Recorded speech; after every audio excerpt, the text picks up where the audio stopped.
Hi, everyone. My name is Caden Ginsing. I'm a first year at Columbia University studying economics. And who am I here with today? Hey, I'm Tom DeRose. I'm a recent grad of Fordham University, and I'm the founder of HousingPanda.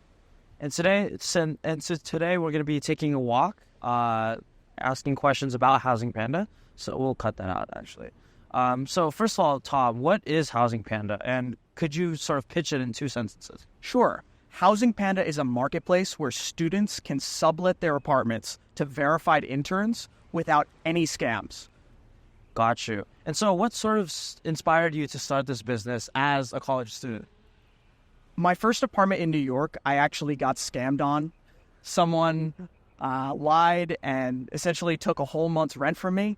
And as a first-time renter, I didn't really know my rights and I didn't know how to advocate for myself, which really was a almost traumatizing experience. Not pleasant at all.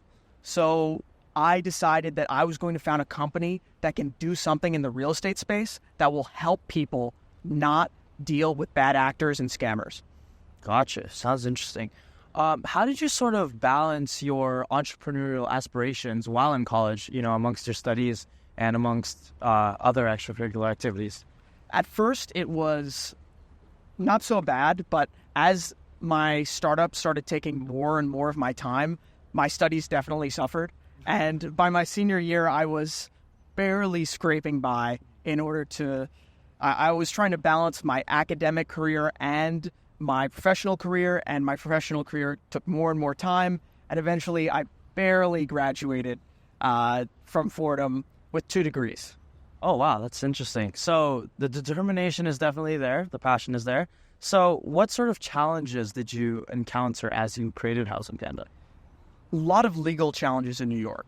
New York is a really, really specific market with super difficult to navigate regulations. So in order to actually found our company and operate in the legal space without breaking a lot of laws, we had to spend a lot of money and a lot of time figuring that out. And that was probably one of the biggest challenges early on. Gotcha. In terms of financials, how did you sort of navigate the funding aspect of all startups? So we tried to raise at first, but we failed. So we were completely bootstrapped to start. We didn't raise any money. We used all our savings and barely made it. And then at first we were profitable. And more recently, in the past couple months, we've raised our first seed round of a couple $100,000. Got you. And you mentioned we. Could you give us a rundown of whoever you're working with? Sure. I am the brains and engine of the company and founder, but I have a co-founder named John Rhodes, who's far, far more experienced in the startup space than I am. He sold his previous company, Screencraft, for $25 million a few years ago. Sounds good. So it's a 2-man team. That's good. Gotcha. Okay. So we'll cut this. What do you think are sort of the key skills of an entrepreneur, and how have those skills been reflected throughout your various ventures? I'd say that the most important skill is the ability to adapt. You're going to be dealing with different circumstances so often, and unexpected events are going to happen constantly. So unless you have that ability to really quickly adapt to changing circumstances, you're not going to succeed. Got you. And I guess piggybacking off of the challenges question, what sort of pivots did you encounter as you started HousingPanda, and how did those change the trajectory of the company? We originally started as a long-term rental company focused on 12-month leases, but we realized very quickly that that's a very saturated space and we wouldn't be able to make the impact that we wanted to. So instead, we saw that there was this huge demand from summer interns to find housing and this huge lack of ability for students to find verified, safe subletters who weren't going to destroy their apartments and weren't going to overstay their welcome.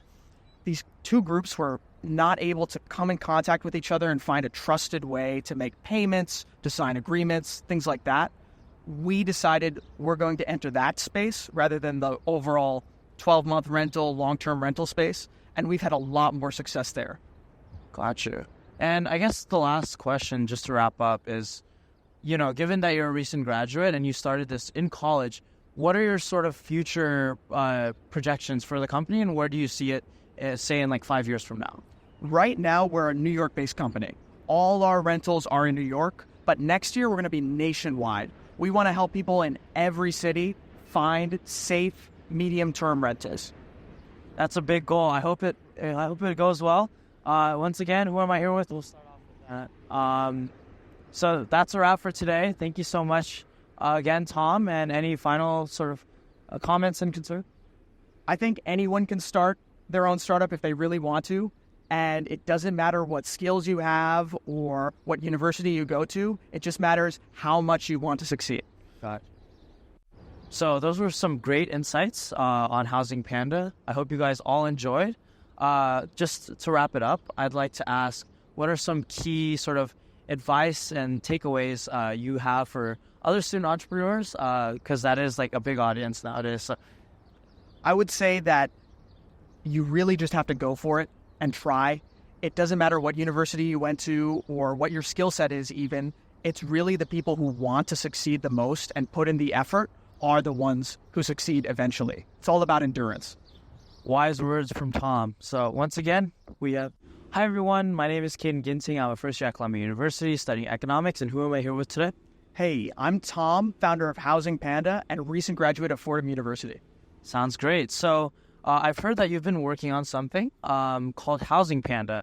So could you really quick pitch HousingPanda in 2 sentences for me? Sure. HousingPanda is a marketplace where students can sublet their apartments to verified interns. Sounds great. All right. I'll be Great. Okay. Ready. So let's start walking. Okay. So I guess to give sort of a face to your brand, how did you meet your co-founder? It's a crazy story, actually. I met my co-founder through multiple mutual acquaintances when I was asking for advice on raising some equity. He essentially gave me a quick half-an-hour phone call, and he's from Austin and I'm from New York, and we both happened to be traveling to Utah on the same dates for the same week for completely separate reasons. And it was in 3 days after that call. So we had that initial call. He gave me some really good advice. Then we ended up meeting up in Utah 3 days later. And after having a couple days together and getting to know each other a little bit, we decided it was a great opportunity to work together. Great. And so to give sort of a face to your brand, how did you meet your co-founder? It's actually a crazy story. I was asking for advice on raising equity for my company, raising some money. And he was a mutual acquaintance of a mutual acquaintance who happened to have gone through something similar as my company. And he gave me a half-an-hour call. We chatted. And right at the end of the call, we both realized that we were both going across the country to Utah. And he's from Texas and I'm from New York. So on the same day, we were going to be there for a week. And we ended up meeting up in person, really resonated with each other, had a lot in common, and decided that we would work together. Right. What sort of got you into entrepreneurship? Was it like a childhood story, or tell me more? I was on the investment banking track, like a lot of people in New York City. Currently near it. And I was going through the internships, the interviews, and I was starting to realize that investment banking wasn't for me. It was too regimented, too structured, and I felt that the impact I could have in IB was going to be really small. So I started looking for alternatives, kind of ways out to not be stuck into that track, and I was fortunate enough to succeed in entrepreneurship while I was still in university. That allowed me to go right into running my own business when I graduated. Amazing. What sort of role did mentors help? What sort of role did mentors assist in the founding of HousingPanda, or like through the development of HousingPanda, whether it be like accelerators or whatnot? We at HousingPanda are a very unique case in that we didn't go through any accelerators. We didn't go through the traditional VC track or anything. We were completely bootstrapped. We raised no money. We used the money we made early on and reinvested it, which was good in that it kept us lean, where a lot of startups just keep spending money as much as they can. We couldn't. We didn't have that luxury, which forced us to make a profitable business model. But at the same time, I really lacked mentorship in the early years of running my company, and that caused a lot of problems that were probably avoidable if I had a good mentor to start. Sounds great. So in terms of mentorship, they help you with innovating new ideas and how to adjust the trajectory of Housing Panda and stuff like that. So how do you sort of foster innovation within the team, and what sort of features do you plan to implement into Housing Panda within the next few years? Yeah. Fostering innovation is, I think, a lot about creating a culture where people feel comfortable speaking about ideas that probably won't work, that might sound like bad ideas, because nobody wants to speak out and say, hey, I have this really stupid idea, and then get called out for it. However, I think out of every 10 stupid ideas, one actually turns out to be amazing, that you could just never realize until you talk through it and actually tried to implement it. So for fostering innovation within my own team, I think it's really about giving everyone the impression that they can say whatever they want and they won't be punished for it. They won't be criticized or anything like that.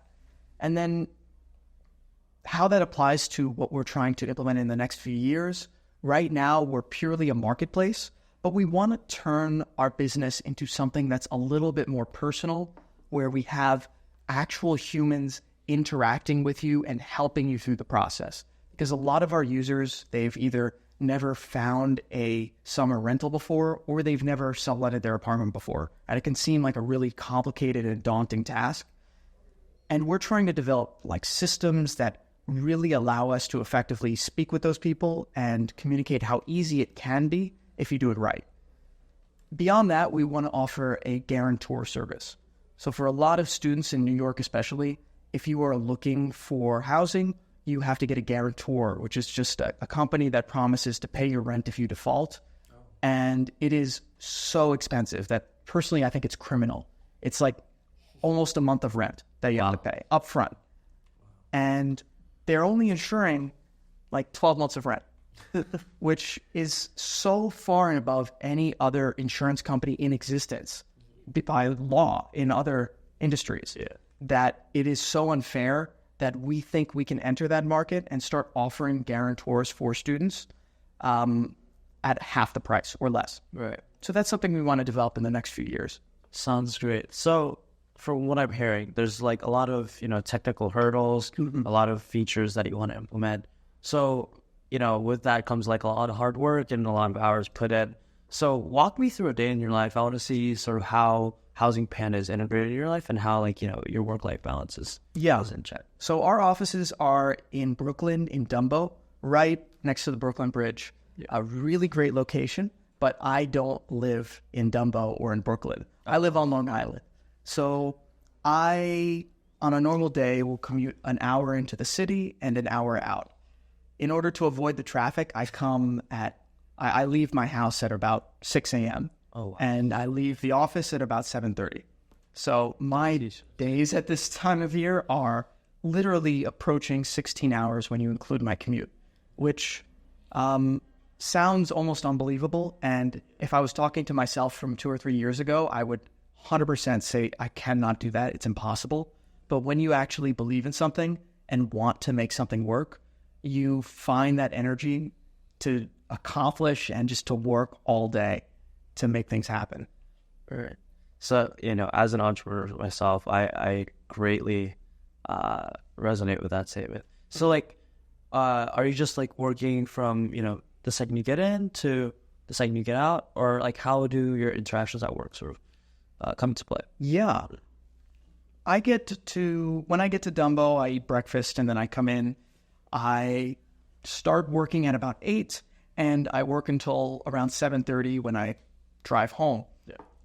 Honestly, besides lunch, which I eat very fast, I am working all day. There's just so much to be done, so many tasks that are in the pipeline to be finished later, and if I have some free time, I can get started on them, that there is more than enough for me to do in all those hours. And I work pretty much all day, but I'm motivated. So it's something I'm able to do, and I think it's something anyone can do if they really believe in what they're doing. Sounds great. So in terms of like, well, we'll cut this, but like, give maybe like more insights, like when you should I think you guys should just go Keep talking about what like after work. yeah. But let's say like, but after work, then there's a Yeah. Okay. Good question. After work, I love to read. I read about a book a week, even though I'm working so much. I either listen to audiobooks or I read hardcovers. I love reading classics, which is like really weird for someone my age, but it's something I really forced myself to start enjoying, and now I really do enjoy. So I love educating myself. I really believe that everyone can be a lifelong learner, and I think reading books is the best way to do it. so inspiring. Thank you so much.